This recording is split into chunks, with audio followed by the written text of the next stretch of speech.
Welcome into Bracket Buster Breakdown. It is time for another look at what possibly to look for in March. This time, we're doing a college hoops roundup, except we're going over to the women's game. The women's tournament obviously happens same time as the men's tournament. Both tournaments just outstanding stuff to watch. The women's tournament, I believe, still is at 64 compared to men being at 68. They don't do the play-ins. They might do the play-ins. I don't remember. But, I mean, same concept. Single elimination. You end up starting with a bracket of 64. You whittle it down to 2. You play for a national title. There's no real difference here. There have been times, and, I mean, we're talking, 10 years ago, this used to just be the UConn Invitational or the Tennessee Invitational. And then those two would just battle it out in the final, and, we'd end up with UConn or Tennessee winning the national title. Those days kind of are long gone. The women's game has grown a lot in these past few years. We've had emergences of schools as just basketball or women's basketball, whatever you want to call it, powers. We've had some great games the past few years in the tournament, in the Final Four, in the title game. We've seen reemergences of dynasties that were around in like the 80s and then kind of fell off, and now they're coming back. The women's game has become a very good game. So today I want to give you the 5 teams that I think can win the national championship in the women's game. These are going to be ranked 5-1. I'll explain kind of where my thought process is. And then at the end, we'll get into some of the people that didn't make it, because there are some omissions that I feel like people will, have a few words about. But, I mean, let's get straight into it. At number 5 of the 5 teams I think can win the national championship, because I really do think there's only like 5 or 6 that can actually win the national championship this year. And honestly, it might be even less than that. At number 5 is the LSU Tigers. LSU won the national championship last year. I mean, a dominating performance in the national title game against Iowa. That was kind of the emergence of, what was to come this year, I guess I would say, for women's basketball. It was the most watched game in Final Four history or something like that. So it kind of set the stage for everything that was going to happen this year. Obviously, this team is still led by Angel Reese. She's the junior forward that made a lot of storylines last year for LSU, especially in that national title game. It's been an interesting year for her, to say the least. There was a odd 4-game absence in November because Kim Mulkey just likes to keep things quiet, make things seem shady. I don't know. She's a weird person. We'll be 100% honest here. Kim Mulkey is odd, to say the least. LSU, I don't think they have a great chance of going back-to-back. This team, I mean, they're good. They're not great, especially against the teams that are in front of them in 4, 3, 2, and 1 on this list. I don't know if they have that, other step that it seemed they had last year to get over that hump again. Now, Kim Mulkey is one of the best coaches in March to get teams, just getting wins somehow. She did it at Baylor. She's doing it at LSU. I don't think they have another run in them this year, but, I mean, it would not surprise me if they did make a run to the Final Four again this year, which is why I have them sitting at number 5 here in my top 5 rankings right now. At number 4, it's the USC Trojans. The USC Trojans, they had a storied history. The 80s, they were a dominant force. Cheryl Miller, who, has a brother that also played basketball. I don't know if you've heard of him, Reggie Miller. But this USC team is like women's college basketball royalty. We've kind of been waiting for the reemergence of USC. They've been getting there and getting there. They haven't fully got there. This year, they bring in freshman Juju Watkins, and what Juju Watkins is doing on the floor is nothing short of incredible. She is one of the best basketball players in the game right now, and she's just a freshman. Can't wait to see, how that does develop. But this USC team has been just phenomenal this year. I think they're kind of exceeding everybody's expectations. They currently sit at 23-5 and playing in the Pac-12. I mean, this team, I think, is really good. I think they're destined for a run in March. The only thing I kind of am a little bit worried about with them is just, the youth of this team, especially with their best player being a freshman. You don't know the pressure of March basketball until you play in it.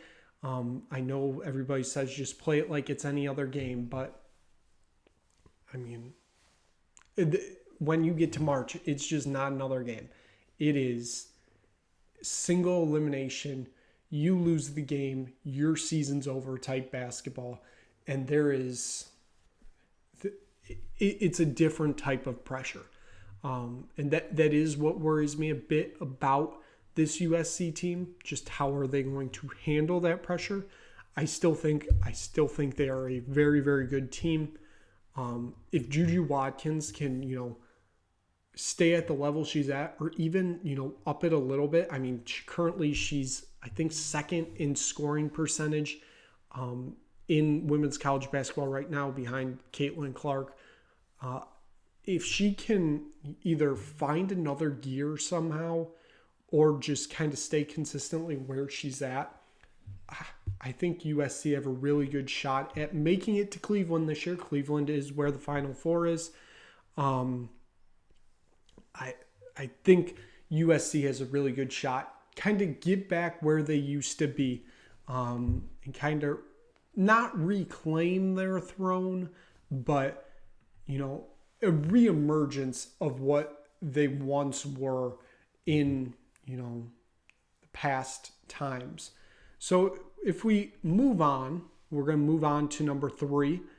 Number 3, I have the Ohio State Buckeyes of the Big Ten. Last year, Ohio State had a very good season. They made a run to, I believe it was the Elite Eight. I know they knocked out UConn in the Sweet 16. That was obviously breaking UConn's streak of making a Final Four. That was at, I want to say it was 18 or 19 years, somewhere right around there. That was going to be a huge deal no matter what, knocking, the perennial giant of women's college basketball, UConn, out of the tournament. That's always going to be a huge story. And honestly, Ohio State has only kind of taken another step this year. They currently sit at 25-4. They had a huge win against Iowa this year that was at home. They just lost to them on the road to close out the regular season. They won the Big Ten, which, I mean, with all you hear about the Big Ten is really only one team, and that's Iowa. You would think Iowa would have ended up winning the conference. Guess what? They didn't.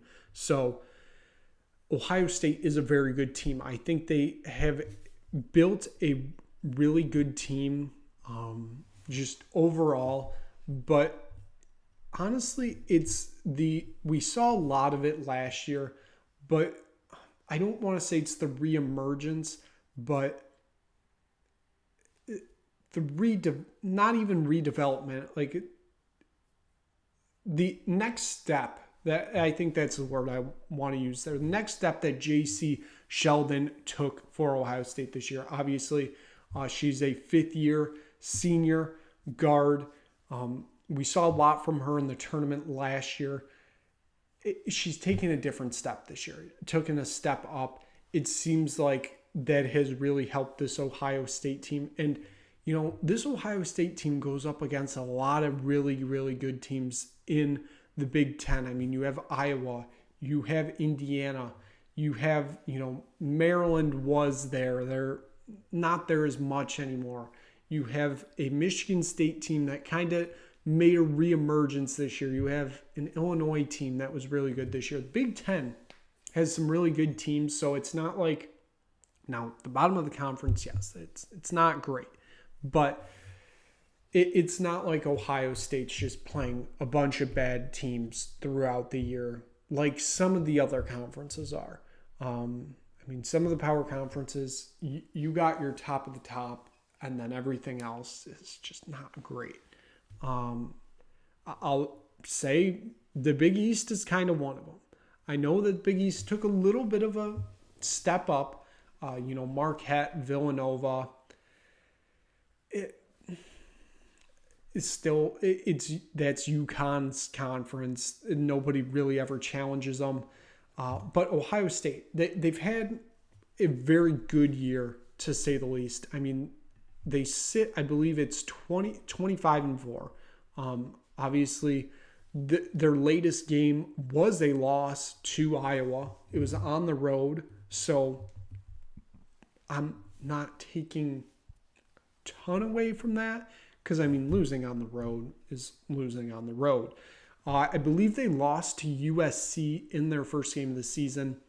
And that one, it is what it is. At the beginning of the season, that was just a battle of two really good teams coming into this year. Just kind of feeling out process. And I think that did its job. Believe they also had a loss to UCLA in the non-conference, and UCLA, I believe, was at number 2 at the time. They also lost at Michigan, and it's not a great loss, given that Michigan's kind of on the bubble right now for the tournament. It's not a good loss, but their other 3 losses are quite good. If you can have a good loss, that is what Ohio State had. But it really has been the two-headed monster that is J.C. Sheldon and Coach McMahon leading this Ohio State team. I don't think they have enough to win the national title, just because the national title, you have to be on the top of your game. I do really only think there's 2 teams that are at that level, which this is a good transition to get into number 2. But I think Ohio State, very good shot of making the Final Four. I don't think that they can win a national. I think that they can have a shot of winning the national title. I don't think it's realistic that they win a national title. I think that's the better way to put it. Number 2 is the Stanford Cardinal, the team out of the Pac-12, your 2021 national champions. They won it in the COVID bubble in San Antonio. Obviously, this team led by Cameron Brink. She is the senior forward for this team. She is, I believe, the 4th leading scorer in the country. Might be in the Pac-12, one of the 2. But she has basically, these past few years, evolved from, coming off the bench, basically, to this team she was on the bench for that national championship team in 2021, I should say. She's gone from that to being the player at Stanford. The team cannot, work without her, basically, is, I guess, the best way to put that. She has really developed very well as a player. It's going to, as a leader, all of that stuff. She's developed really well. I think it's going to speak well in volumes of her at the next level in the WNBA, which awaits her at the end of this season. But we can't look past the coaching staff for this team. Tara Vanderveer has been at Stanford forever. She just passed this year, in January, I think. She passed Coach K for most college wins all time, which huge accomplishment. You rarely see those records get broken. So to see that one get broken, that's huge. Obviously, You you have Coach K there. Gino Ariema's down there. There's a lot of good coaches and there's a lot of great coaches. And then you have your legendary coaches, and Tara Vanderveer is one of those. Obviously, it does seem that it is sooner rather than later that we're going to lose, these coaches in this game, just because of the age that they're getting up to. We saw it in college football with Nick Saban. The game is changing in all college sports, with portal, NIL, all that stuff. The game's changing. These older coaches just don't know if they want to do it anymore. But, a lot has to be said about what Tara Vanderveer built with this team. And it leaves them in a spot that they're a very good team right now. I think they are. I know it's top 5 teams I think can win the national championship. I really do only think there's 2 with a realistic shot. And Tara Vanderveer has this team sitting in that spot of being a team that I think has a realistic shot of winning the national title. I'm not saying it's a great shot, but I still think it is a very good shot to at least get to Cleveland. I think that they can get to Cleveland. I don't see, obviously bracket's not out yet. That's not out for another week and a half, but I don't see them having many hiccups on the road to Cleveland. It's when you get to Cleveland, it's, things get serious and you got to figure things out then. But the number 1 team that I think is the most realistic shot of winning the national title this year, they currently sit undefeated, and that is the South Carolina Gamecocks. Dawn Staley has built another monster at South Carolina. Not much else can be said. They're currently sitting undefeated. We've seen very few teams, finish a undefeated season. And it's looking more and more like South Carolina has built one of those teams this year.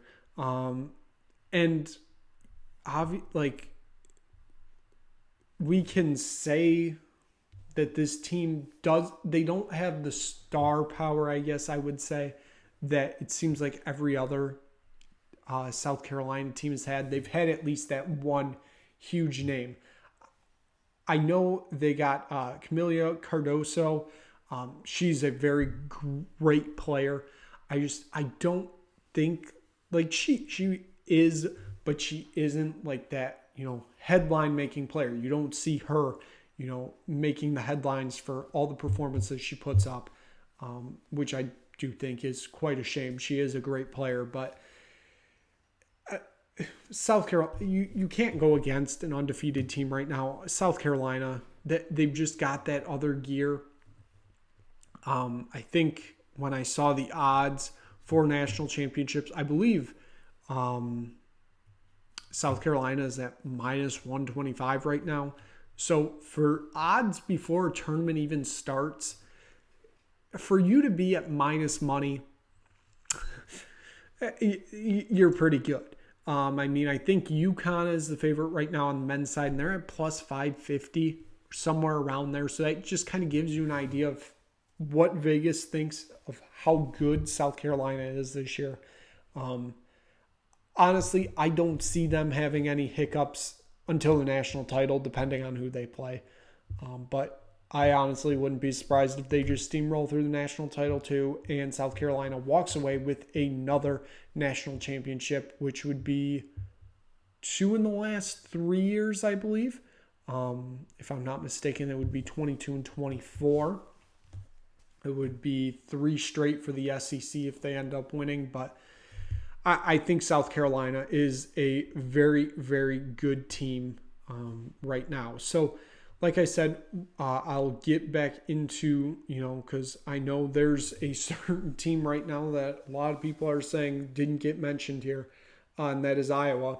I don't think that they have a shot at winning the national title. I think that they can get to Cleveland. I 100% believe that. Obviously, you have Caitlin Clark, one of the greatest college women's basketball players of all time. You can't put her as the best. Just because you have the scoring title, it doesn't mean you are the greatest basketball player of all time. There's a lot more to this game than just scoring. And one of those things she really doesn't do, and that's play defense. So I do think that ends up hurting them later on in the tournament when you start facing these very good competitions. When Iowa plays close games and they're down, they start to crumble a little bit. I mean, we kind of saw that in the Ohio State game, the first Ohio State game in Columbus. We kind of saw that. Also, I do think the shot calling or shot taking, whatever you want to call it, of Caitlin Clark, do think is a little bit questionable. Obviously, it's somewhat worked out. You ended up with the scoring title. You got to be doing something right. But we just take a look back when she passed Kelsey Plum for most points in women's college basketball. So this is before Pete Maravich record. When she passed Kelsey Plum, she took a logo three, which logo three is a term I think should be banned because the logos are half the size of the court now. So it truly doesn't matter. She's taking that from whatever you want to call it, 30 out, 40 out, whatever. There was still 26 seconds on the shot clock. Why are you taking that shot? There's no reason you should be taking that shot. I get that you can kind of make them half the time, we'll say, because some of these shots, they get off target a lot. I question some of the shot taking abilities because you're taking shots that you don't need to take, especially at the time they're at. I think this is a me before we type Iowa team. We kind of saw that last year too, and they made the national title, obviously, but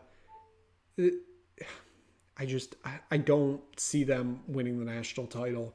I know everybody wants that, huge storybook ending, Caitlin Clark winning a national title in her final college game. I don't see it happening. Obviously, another team that did not make this top 5 list is, of course, UConn, the Huskies.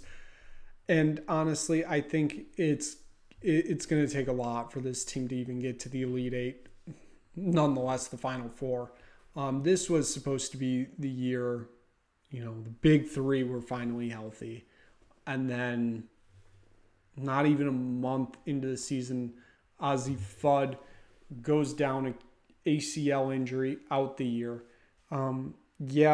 Paige has led this team all year. Paige Becker's led this team all year. But the injuries have just cost this team so much this year. And I think this is more of a what would this team be if everybody was healthy the whole year type team. And it does suck because it really does feel more and more like we're getting to the end of the Gino Auriemma era at UConn, just getting up there in age, don't know how much longer you want to do it, all that kind of stuff. It's going to take something very special from this team to make a Final Four, let alone win a national title. But I don't see it happening. I don't think that can happen this year. Texas, I think they got a good team. They were kind of just on the outside looking in there. Same with USC. USC at one point this year, they were at number 2 in the nation. It's close, but just not in that top 5. Now, this women's tournament, it's going to be a very interesting watch this year. I think, obviously, South Carolina, they are the best team here. But I think there's a lot of possibilities for who the other 3 teams are that make it to Cleveland this year. So that is going to wrap it up for this edition of Bracket Buster Breakdown. Thank you so much for watching. If you just stumbled across this video, we're going to continue doing content like this all of March because it is March. whether it be men's or women's. So make sure you hit the subscribe button if you enjoyed this video to keep getting more of this content, I should say. Click like if you liked it. We will be back, who knows when. It may be Monday, it may be Tuesday, it may be Sunday. I don't know. Because conference tournament action is running wild right now throughout college basketball, both men's and women's. And we've already had some wild upsets, and there's only bound to be more coming soon. So make sure you stay tuned in here on the Nick Burt Sports Network here on YouTube. Thank you so much for watching, and we will see you again soon for another episode of Bracket Buster Breakdown.